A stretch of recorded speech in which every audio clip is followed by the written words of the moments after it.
Have you ever come back from vacation and thought, I need a vacation to recover from my vacation? Well, you're not alone. Do you know nearly 3 in 5 people say they feel just as tired or even more tired after they return from time off?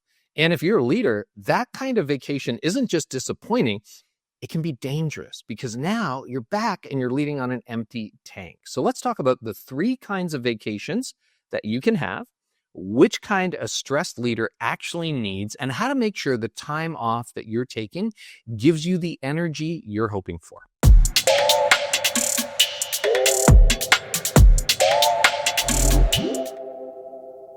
Well, first, if you've ever come back from vacation feeling more stressed or more drained, you're not imagining it. One study found that 45% of travelers begin feeling anxious about returning to home before their vacation is even over. So what do you do about that?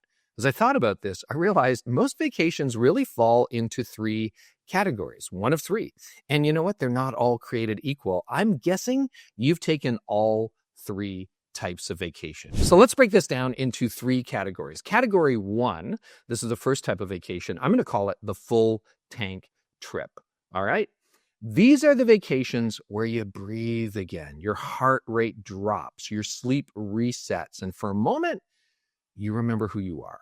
Let's say on a scale of 1 to 10, you come into this vacation at a 3, not quite running on fumes, but close, but you leave at a 9.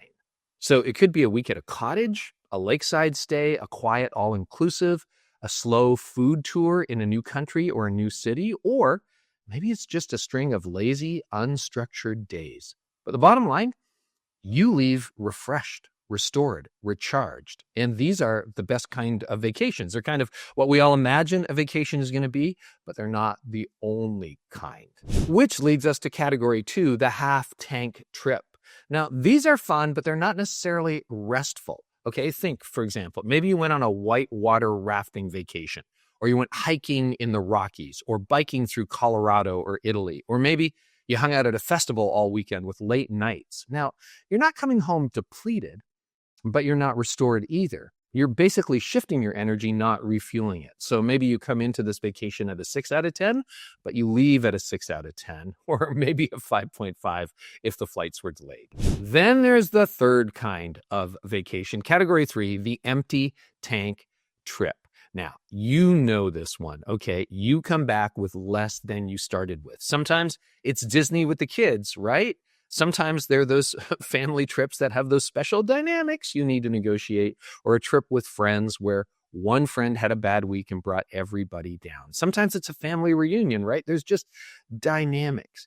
It's a category 3 trip when the trip takes out of you more than it gives back to you. It could be expensive, like, you go to Disney and it's like, wow, that was a lot of money, and you're tired and the kids were cranky, right? It's exhausting, it's emotional, but it's also worth it, right? You need to go. You want to do Disney with the kids. You want to go to the family reunion. You want to hang out with those friends, even if one of those friends had a bad week. It just wasn't replenishing. It wasn't for you this time, and that's okay, but you need to know that going in.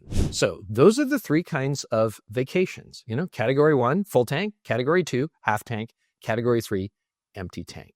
If you're leading under pressure, and most of us are, a category 3 probably isn't what you need right now. In fact, if you've just taken an empty tank trip, it's probably worth saying you didn't really have a vacation. You're not coming back recharged. You're coming back spent. So before you book your next trip, and here's the action step, ask yourself, what kind of category of vacation is this? Is this a full tank, half tank, or empty tank trip? Is this going to refuel me, maintain me, or drain me? And if you're planning a category 3 trip because you got to go to Disney, build in recovery time after you get home. Maybe you get back on Friday, but you don't go back to work until Tuesday. You just got to recharge your batteries. Now, there's one more challenge, and let me guess. Even after a full tank trip, let's say you have the best vacation of your life, there are times where you still feel like you get hit by a truck by 11 a.m. on your first Monday back. You ever been there? I have. How does that happen?